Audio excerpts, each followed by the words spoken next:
I a més això volem confrontar-lo al que és la enorme incoherència dels governs de Convergència i Unió i del Partit Socialista a Madrid. Ni Zapatero ni Artur Mas en les seves campanyes electorals van parlar mai de retallades.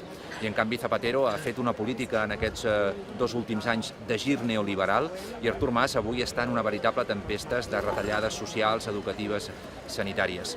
I com deia abans, a darrere del somriure hi havia aquestes tisores, però això no es va expressar en campanya electoral i per tant molta incoherència també des del punt de vista del que va ser l'oferta electoral del senyor Artur Mas i del que han estat les polítiques en aquests 100 primers dies.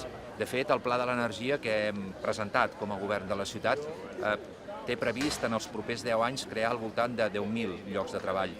Si sumem tot el conjunt de sector social i ecològic a la ciutat, nosaltres estem convençuts que en el proper any podem situar Barcelona en les taxes d'atur que teníem abans del començament de la crisi. Però el que és més important, no es tracta de retornar al moment inicial de la crisi, sinó que es tracta de fer-ho havent canviat el model productiu.